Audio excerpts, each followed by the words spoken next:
নমস্কার বন্ধুরা, অর্পিতাস গার্ডেনে তোমাদের সবাইকে স্বাগত। গরমকালে আমাদের বাগান থেকে সবচেয়ে বেশি যে ফুলটা আমরা পেয়ে থাকি সেটা হলো জবা ফুল। গরমকালে জবা ফুলের গাছগুলোর গ্রোথ খুব ভালো হয়, আর তার সাথে সাথে গাছে প্রচুর ফুল ফোটে।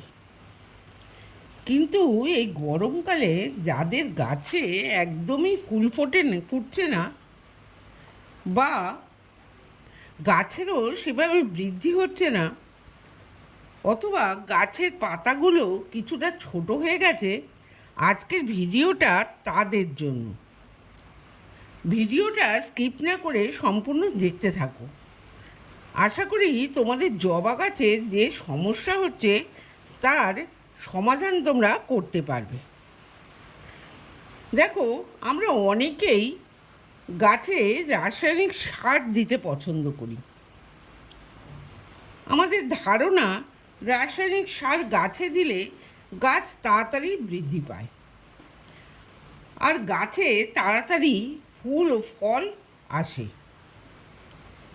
কিন্তু এই রাসায়নিক সার আমরা যদি সঠিক নিয়মে আর সঠিক পরিমাণে না দিতে পারি, তাহলে আমাদের গাছের কিন্তু ক্ষতি হয়। প্রতিনিয়ত রাসায়নিক সার দেওয়ার ফলে টবের মাটিও গাছের উপযোগী থাকে না।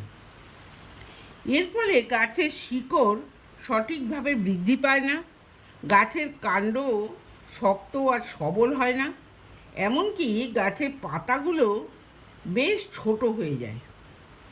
সেই জন্য আমরা জবা গাছে বিশেষ করে গরমকালে চেষ্টা করব রাসায়নিক সারের পরিবর্তে জৈব সার দিতে। দেখো, গাছের বৃদ্ধি না হওয়া বা পাতা ছোট হয়ে যাওয়া, এগুলো ক্যালসিয়ামের ঘাটতির জন্য হয়ে থাকে। আমরা যদি এই সময় টবের মাটিতে ক্যালসিয়াম জাতীয় খাবার দিতে পারি, তাহলে কিন্তু আর এই সমস্যা থাকবে না। এই ক্যালসিয়াম জাতীয় খাবার দেওয়ার জন্য আমরা রাসায়নিক খাবার অ্যাভয়েড করে অর্গানিক খাবার দেব। আমরা দেব এক্সেল বা ডিমের খোলার গুঁড়ো। দেখো, আমি এখানে নিয়েছি ডিমের খোলার গুঁড়ো। এই ডিমের খোলার গুঁড়োতে প্রচুর পরিমাণে ক্যালসিয়াম থাকে। এই ডিমের খোলার গুঁড়ো আমরা 6 ইঞ্চি বা 8 ইঞ্চি টবে 15 দিন অন্তর, দেখো ঠিক এইভাবে 1 চামচ করে যদি দিয়ে দিতে পারি, তাহলে কিন্তু গাছের ক্যালসিয়ামের ঘাটতি আমরা মিটিয়ে ফেলতে পারবো।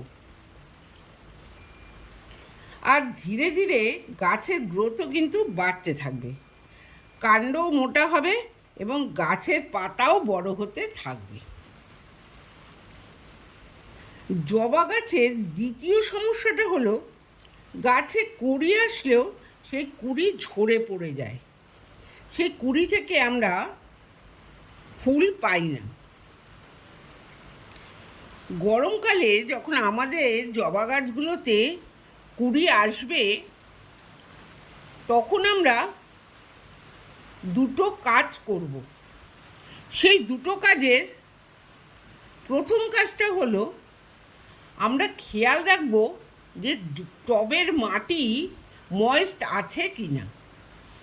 এই সময় অবশ্যই টবের মাটিকে ময়েস্ট রাখতে হবে। যদি একদম খটখটে শুকনো হয়ে যায় টবের মাটি, তাহলে কিন্তু কুঁড়ি ঝরে পড়বে। আবার যদি অতিরিক্ত জল দেওয়ার জন্য টবের মাটি কাদা কাদা হয়ে যায়, তাহলেও কিন্তু ফুলের কড়ি ঝরে পড়ে যাবে। সেই জন্য সবসময় খেয়াল রাখতে হবে যাতে টবের মাটি ময়েস্ট থাকে। দেখো, আমার এখানে টবের মাটি কিন্তু যথেষ্ট ময়েস্ট আছে। এই রকম টবের মাটিকে ময়েস্ট রাখতে হবে। আর দ্বিতীয় হলো, এই গরমের সময় প্রচণ্ড গরম এবং রোদে গাছের পাতাগুলো কিন্তু অনেকটা কাহিল হয়ে পড়ে। সেই জন্য এই গরমকালে রোদ কমে যাওয়ার পরপরই সন্ধ্যাবেলা গাছগুলোকে ভালো করে ফোর্সে জল দিয়ে স্নান করিয়ে দিতে হবে। এর ফলে পাতাগুলো অনেক সতেজ হবে এবং টবের মাটিতে জল পাওয়ায় টবের মাটিটা অনেকটা ঠান্ডা হবে।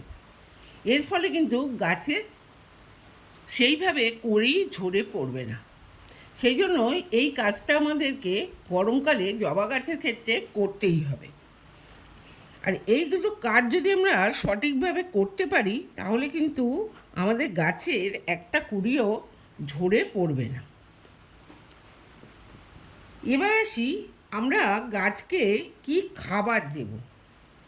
দেখো, আমাদের গাছকে সুস্থ সবল রাখার জন্য আর গাছ থেকে বেশি ফুল পাওয়ার জন্য গাছকে দিতে হবে প্রয়োজনীয় খাবার।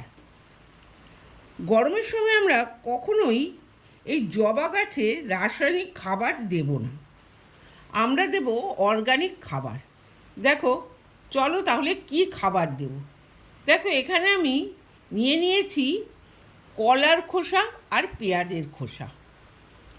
এই কলার খোসা আর পেঁয়াজের খোসায় আছে পর্যাপ্ত পরিমাণে পটাশিয়াম অর্থাৎ পটাশ, যা আমাদের গাছকে ফুল ফল আনতে সাহায্য করে। আর এছাড়াও থাকে আয়রন, ম্যাঙ্গানিজ, এরকম নিউট্রিয়েন্ট।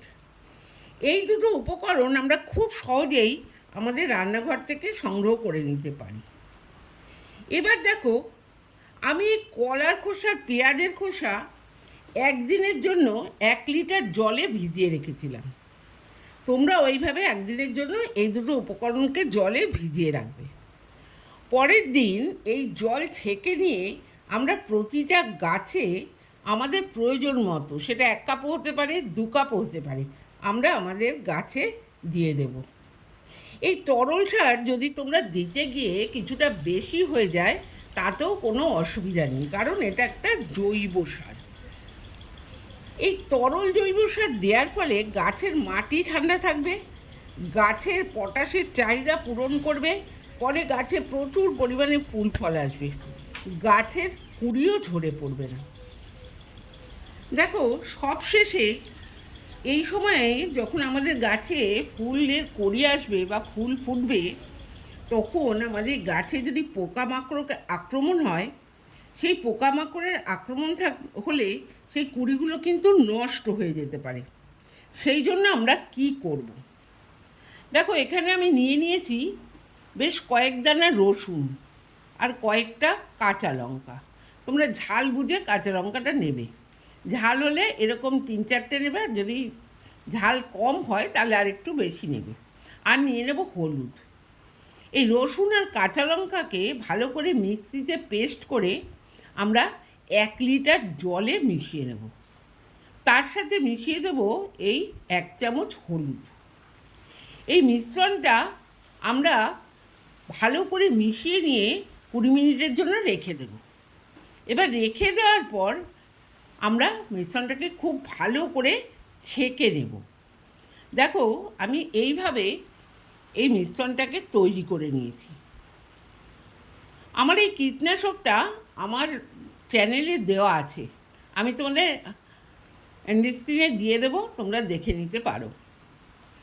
এইভাবে দেখো, এইভাবে এই যে আমরা তরল কীটনাশকটা তৈরি করলাম, এইটা আমরা গাছে স্প্রে করে দেব।